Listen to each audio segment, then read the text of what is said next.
It was the kind of night that made silence feel heavy.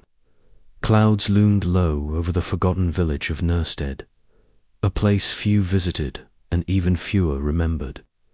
The air was thick with a damp chill, the kind that clung to your bones and whispered things you didn't want to hear. Jacob Wren had never believed in ghost stories.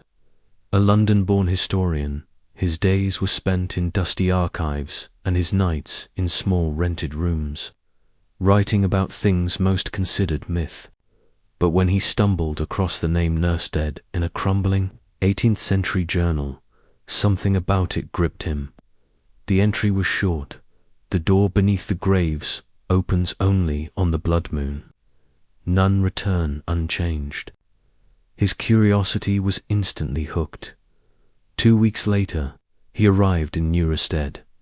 The village was nothing more than scattered stone houses, most abandoned. The only building that seemed alive was a tiny chapel with a bell that hadn't rung in decades.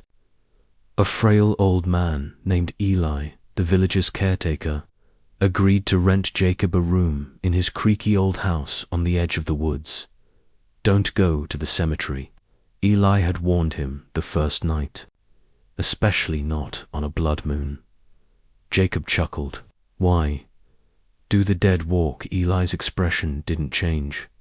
"Worse, they speak." The blood moon rose 3 days later. Jacob had found the cemetery earlier that week, tucked behind thick, thorny trees. The gates were rusted shut, but a section of the iron fence had collapsed, allowing him to slip inside. The place was ancient headstones, cracked and toppled, names eaten away by time.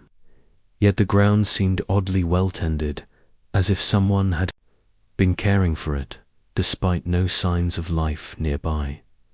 That night, as the crimson moon bathed the sky in its eerie glow, Jacob returned.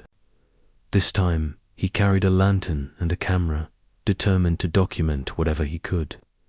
He wasn't sure what he was hoping to find. Proof of folklore, a hidden tomb, perhaps some architectural oddity forgotten by time. He wandered for nearly an hour until he found it. At the far end of the graveyard, hidden behind a crumbling mausoleum, was a door. Not a crypt entrance, an actual wooden door, upright, standing in the earth as if leading to another room, though it had no walls.